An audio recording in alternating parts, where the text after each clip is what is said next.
Em Quinta-feira Santa, temos o privilégio de viver este dia da Semana Santa com o Cardeal Tolentino por alguns minutos. Muito obrigado, Cardeal Tolentino, por estar connosco uma vez mais.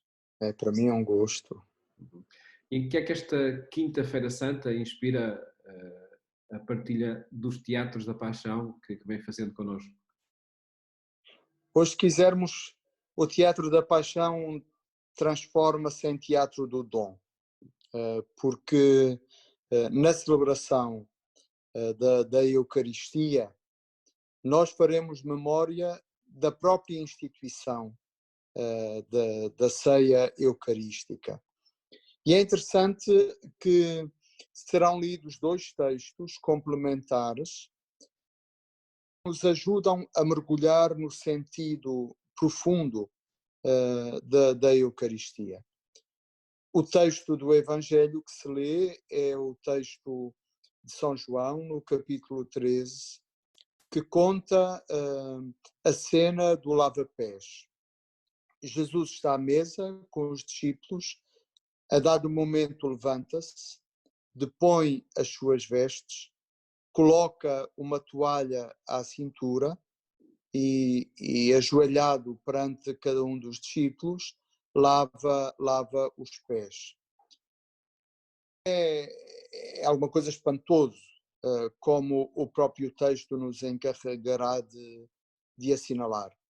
Mas aqui o importante é a própria figura de Jesus, porque as imagens valem por 1000 palavras.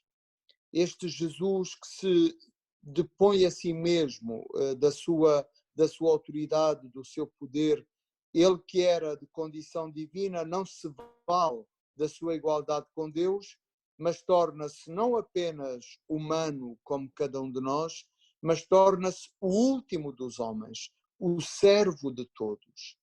E começa a lavar os pés. Na Palestina daquela época, com longas viagens a pé, por exemplo, Jesus palmilhou aqueles caminhos de Jerusalém, da Galileia, vezes sem fim, e uma das tradições de hospitalidade é quando o hóspede, o viajante, o visitante, chega à casa, oferecer-lhe água para lavar o rosto, mas também que um servo, lave os pés. É assim um rito de hospitalidade.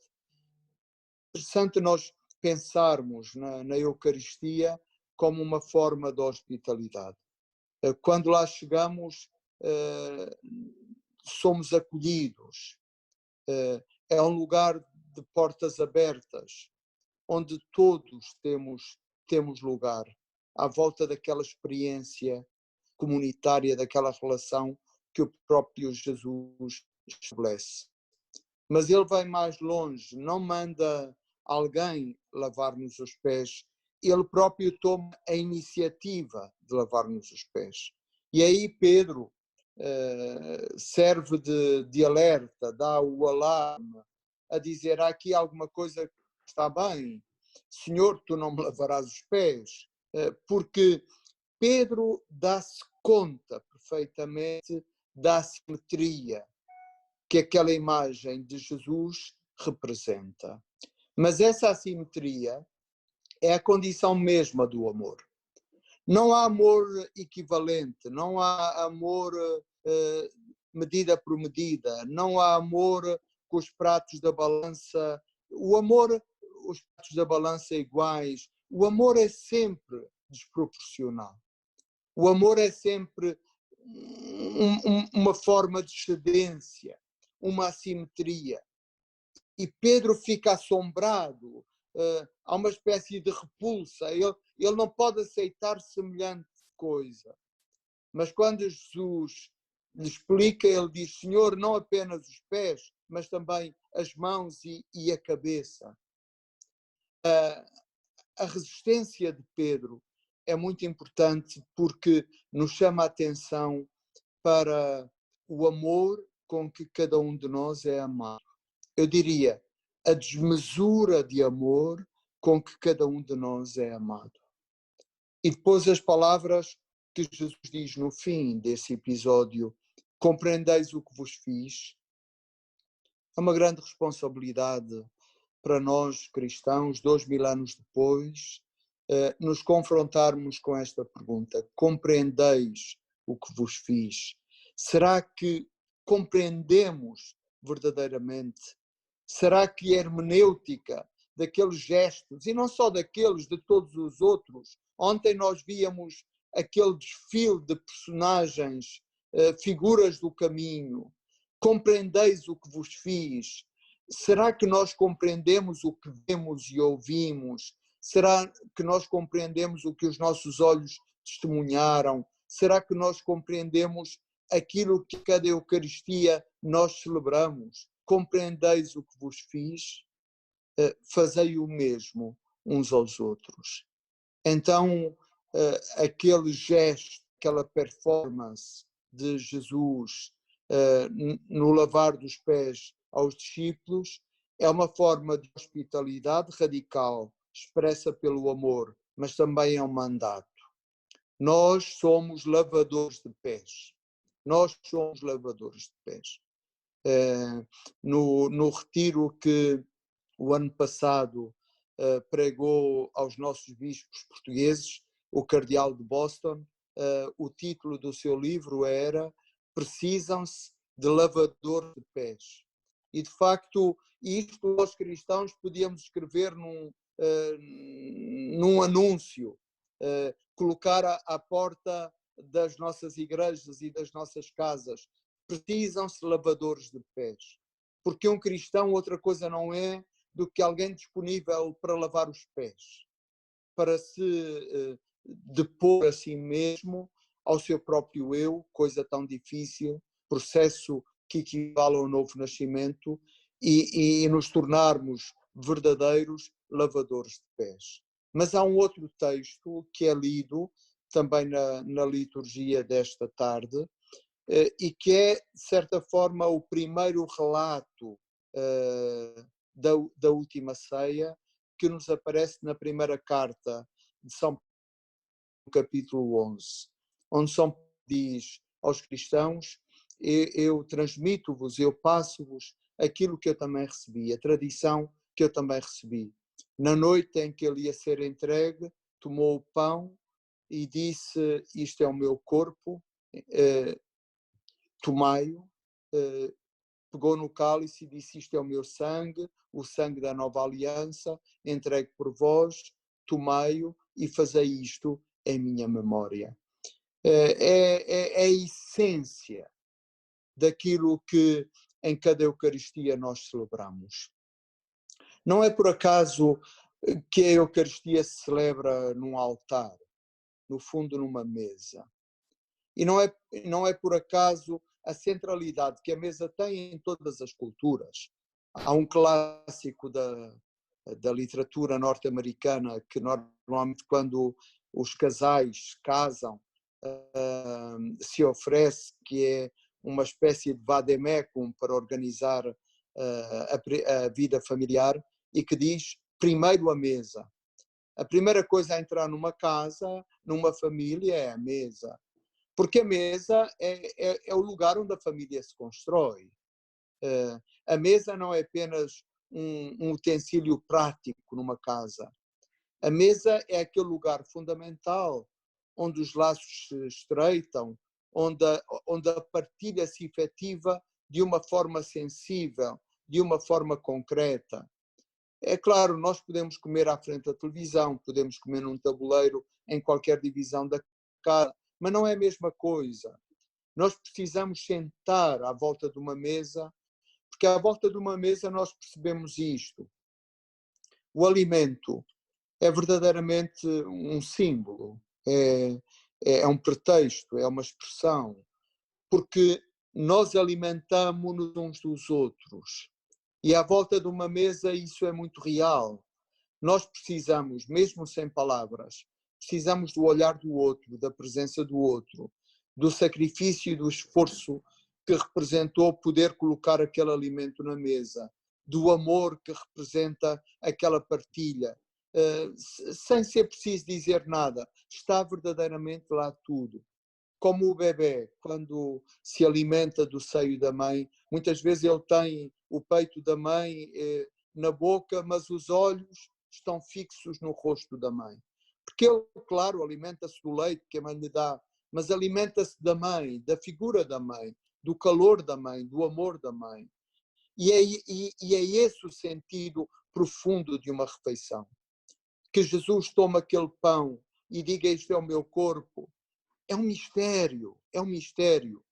Que em cada Eucaristia nós celebramos de joelhos, porque é o mistério da transubstanciação, a mudança de uma realidade noutra, não só simbólica, não só figurada, uma mudança que para nós, na fé, é uma mudança efetiva. E a mesma coisa, vinho, que se torna o sangue do Senhor, é um mistério da fé, como no final do momento da consagração o celebrante anuncia.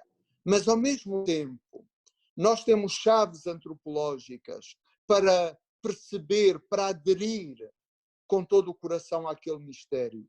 E perceber que a matéria se tornar vida, se tornar alimento, não é uma coisa extravagante. A Eucaristia é um mistério, mas não é uma excentricidade. É alguma coisa que nos entra pelo coração e pela vida dentro, porque nós sabemos o que é isso. Porque nós alimentamos-nos uns dos outros. E por isso nós não podemos viver sem Eucaristia. Este tempo para nós é um tempo muito particular da história da Igreja, que daqui a muitos séculos será recordado como um tempo que dá muito que pensar, mas nós estamos-nos a alimentar do desejo da Eucaristia. A Eucaristia continua presente, ela está a ser celebrada onde é possível, para garantir essa presença perpétua, mas a maior parte dos cristãos estão privados da Eucaristia e sentem essa necessidade, essa carência, e sentem de modo doloroso. Quantas pessoas nesta Semana Santa, chorando, dizem a falta que lhes faz a Eucaristia e o desejo profundo de entrar nesta comunhão, que é uma comunhão vital, absolutamente indispensável. Mas o desejo é já uma forma de amor. O desejo espiritual é uma forma de participação. E o acompanhamento que os cristãos fazem das Eucaristias no seu coração é certamente uma forma de ligação.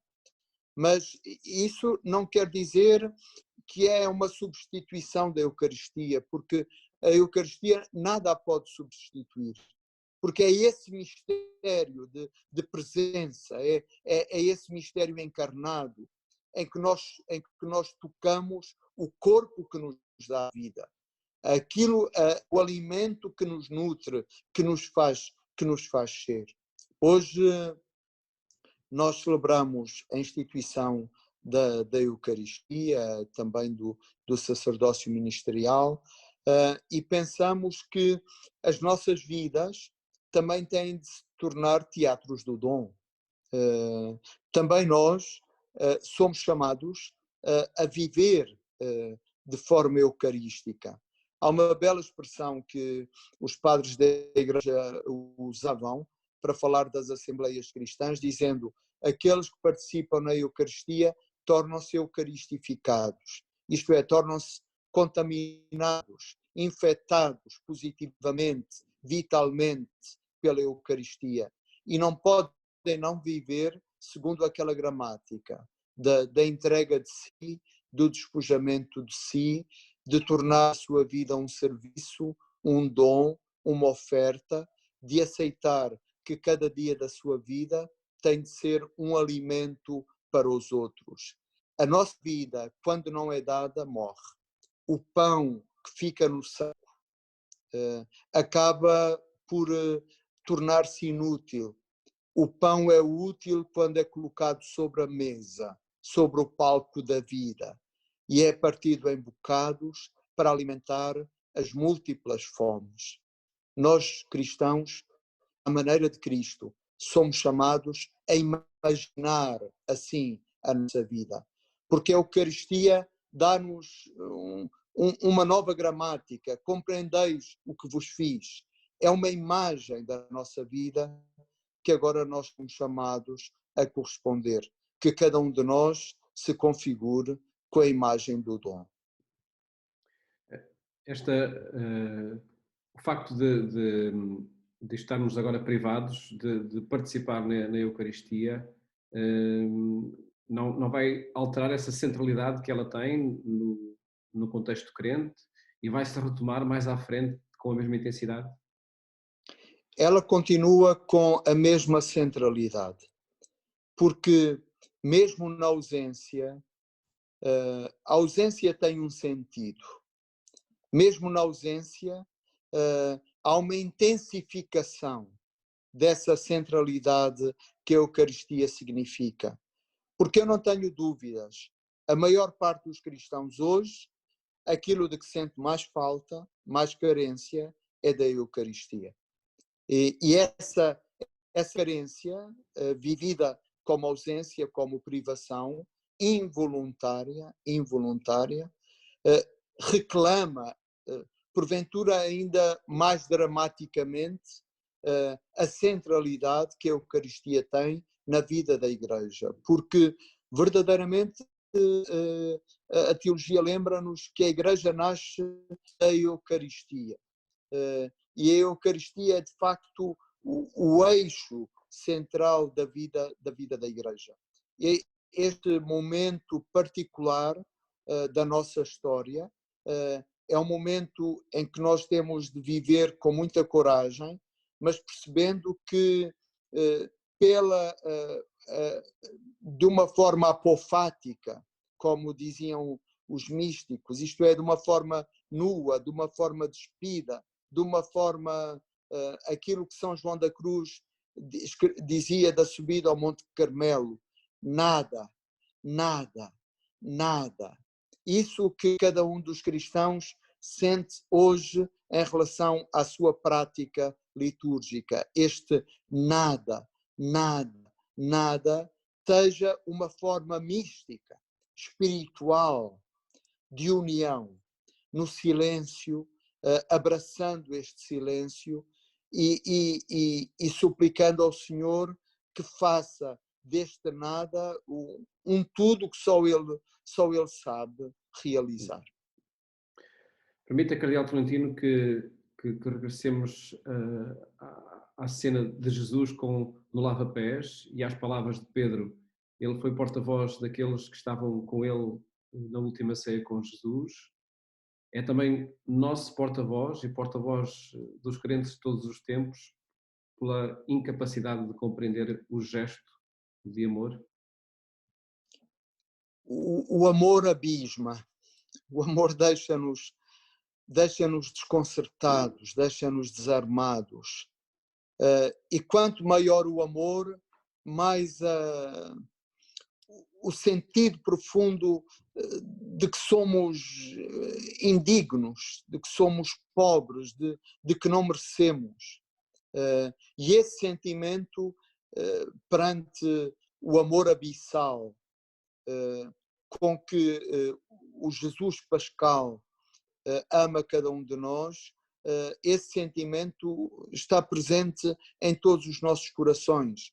Nós sentimos-nos mendigos, rotos, esfarrapados, de nenhuma maneira merecemos este amor. Somos o último da fila, somos os mais pequenos, os atormentados, e contudo, Jesus abeira-se de nós com este amor total. A repulsa de Pedro, digamos, é a repulsa de cada um de nós perante um amor que custa acreditar. Porque nós, habituados tantas vezes a uma vida do mais ou menos, a uma vida do 50%, do 40%, que é uma vida morna, que não é quente nem é fria. Custa-nos de repente ser confrontados com com a radicalidade, com o extremo de um amor que é inequívoco, Eu dou-te tudo. E de facto nós estremecemos, damos um passo atrás, mas o Senhor vem em socorro da nossa timidez. O Senhor torna-nos dignos, é Ele que nos torna dignos, como o pai do filho pródigo, que cobre o filho de beijos, isto é, cobre toda a indignidade, toda a miséria, todo o pecado daquele filho foragido, cobre com o seu amor, com a sua ternura, e manda-lhe pôr o manto e os sapatos e o anel no dedo, e quem nos torna dignos, quem nos torna capazes de Deus é o próprio Deus. E esse é também um mistério que nós experimentamos na celebração deste dia.